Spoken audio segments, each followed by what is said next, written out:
오늘도 예배 오신 것 우리 주님의 이름으로 환영합니다. 같이 기도하겠습니다. 하나님 감사합니다. 하나님의 말씀으로 하루를 시작합니다.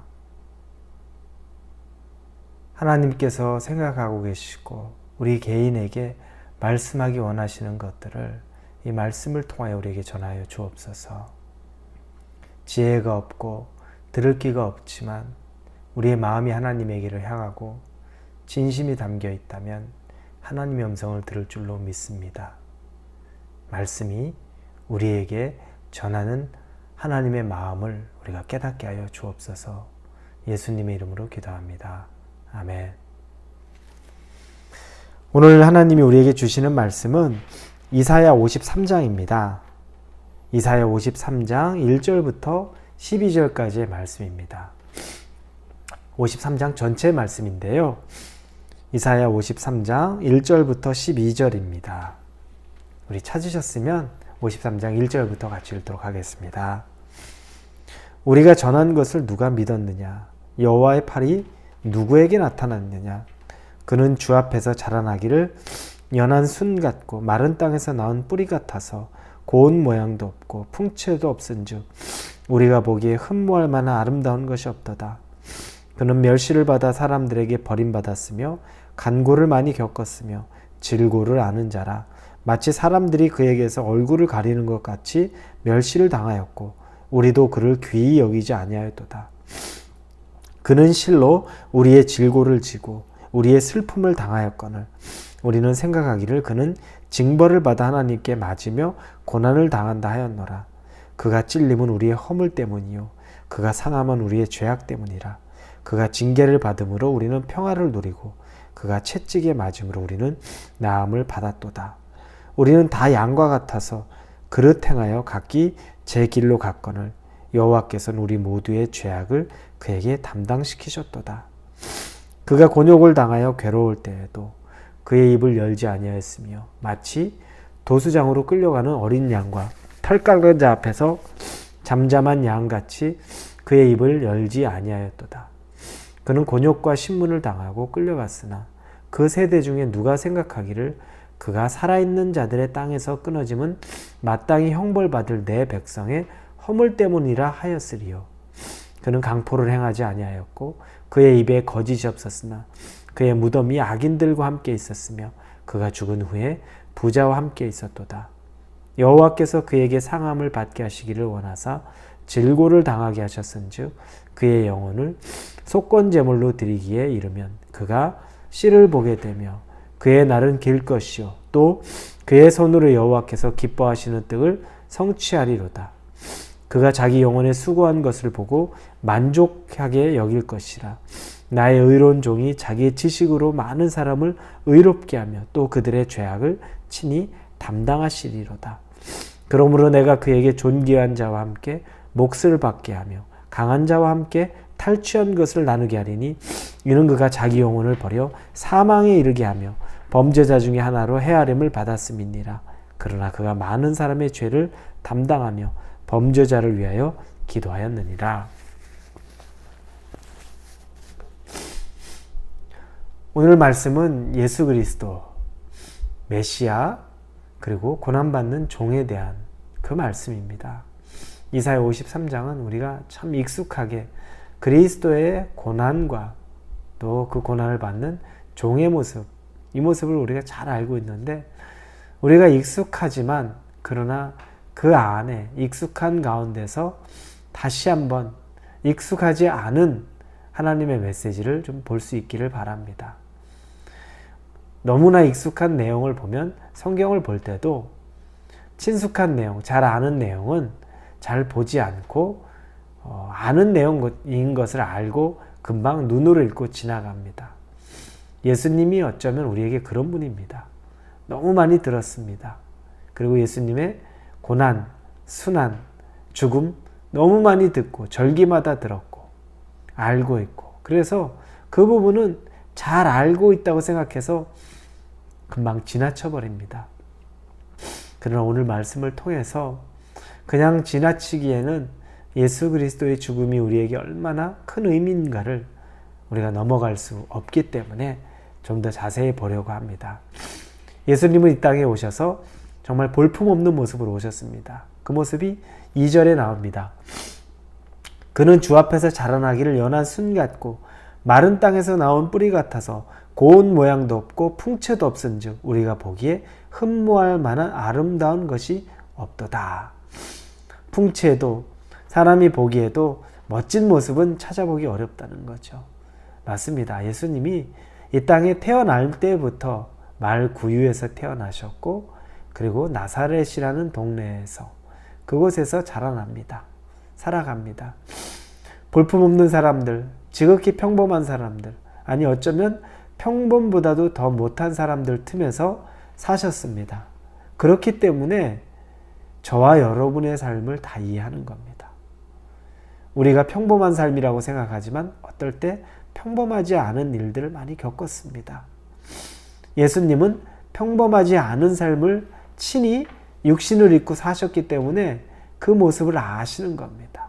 그래서 저와 여러분의 그 삶에 굽이굽이 있었던 그 고난도 아시고 그 외로움도 아시고 우리의 괴로움도 알 수밖에 없는 겁니다. 그래서 이 땅에 아주 평범하지 않은 모습으로 볼품없는 모습으로 일부러 이 땅에 그렇게 오셨습니다.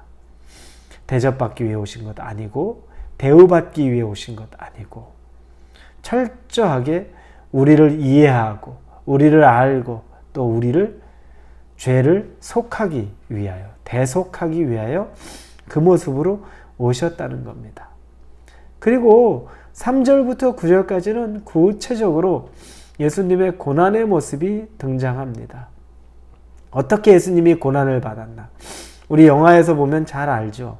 예수님이 침뱉음 당하였고 매 맞았고 옷이 다 벗겨졌고 그리고 채찍으로 몸이 상하였고 십자가에 달리신 그런 모습들을 우리가 영화를 통해서 아주 익숙하게 잘 압니다. 그때 우리의 감정은 어떻습니까? 예수의 고난과 순환과 죽음의 감정을 볼 때 사실 눈물 흘리지 않은 사람이 거의 없을 정도로 우리 감정이입이 됩니다. 그런데 그 감정이입이 어떤 것 때문에 그렇게 감정이입이 됩니까? 아, 그분이 너무 불쌍하다, 안쓰럽다, 측은하다 이런 생각 때문에 우리가 연민의 마음으로 예수님을 바라보면서 슬퍼합니다. 안타까워합니다. 그리고 아파합니다. 예수님이 그것 때문에 연민 느끼라고 우리에게 그런 고난의 과정을 설명하셨고 순환의 과정을 보여주셨고 징계의 과정, 채찍 맞는 과정을 보여주신 것일까요? 우리는 그걸 넘어서야 합니다. 우리가 예수님을 연민할 그런 존재가 못 됩니다. 오늘 4절에 보니 그는 실로 우리의 질고를 지고 우리의 슬픔을 당하였거늘 우리는 생각하기를 그는 징벌을 받아 하나님께 맞으며 고난을 당한다 하였노라. 이게 바로 우리가 간구하고 있는 부분입니다. 즉 우리가 예수님의 고난에 대해서 연민을 느끼는 것은 그분이 애둘러 표현해서 나를 위해서 그렇습니다라지만 나를 위한 그 느낌보다는 그분이 그냥 당연한 당하고 있는 막연한 그 느낌, 그리고 오히려 오늘 말씀처럼 우리는 생각하기를 그는 징벌을 받아 하나님께 맞으며 고난을 당한다. 그럴 만한 이유가 있었다. 그런데 그럴 만한 이유는 철저하게 나 때문인데, 정말 보잘것없는 나의 죄 때문인데, 죽을 수밖에 없는 나 때문인데 그 부분은 흐릿하게 있고 연민으로 불쌍하다, 너무 안타깝다, 안쓰럽다, 어떻게 하늘에 있는 하나님의 아들이 이 땅에서 이렇게 고난받고 죽으시지? 너무너무 안타까워요. 남 얘기하듯이 이렇게 우리는 생각을 많이 합니다. 그래서 연민의 감정 그 이상도 없습니다. 그 눈물을 우리가 흘렸던 거죠. 그러나 그게 바로 예수 그리스도 메시아가 고난받고 죽음 절정이 아닙니다. 그 느낌, 그 감정에 머물러 있지 말라고 우리에게 오늘 본문은 말합니다. 하나님은 10절에 여호와께서 그에게 상함을 받게 하시기를 원하사 질고를 당하게 하셨은즉 그의 영혼의 속건제물로 드리며 이르기를 그가 씨를 보게 되며 그의 날은 길 것이요 또 그의 손으로 여호와께서 기뻐하시는 뜻을 성취하리로다. 여호와께서 기뻐하시는 뜻을 성취하리로다. 하나님은 예수님을 보내고 그분이 죽어 우리의 죄를 대속하는 것을 보고 그게 기쁨, 그게 하나님의 기쁨의 성취라는 것, 하나님의 마음을 보여줬습니다. 연민? 그 수준이 아니에요. 하나님은 우리가 살아나고 회복되고 구원받는 것, 그것 때문에 기쁜 뜻을 가지고 있었던 것이요, 기쁘신 뜻을. 예수님은 어떻습니까? 11절에 그가 자기 영혼에 수고한 것을 보고 만족하게 여길 것이라. 예수님은 당신이 죽음을 만족스럽게 여긴대요. 왜냐? 당신이 죽음으로 우리가 살아났거든요.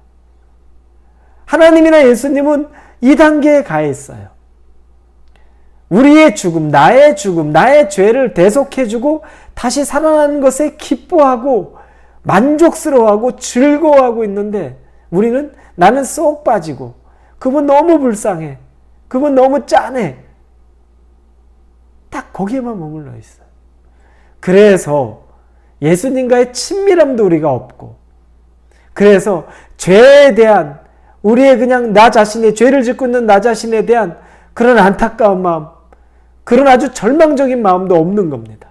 아, 죄 저도 뭐 예수님이 날 위해 돌아가셨지, 죽으셨지, 나 구원 받았지, 이 정도 선에서 머물 수밖에 없는 거죠.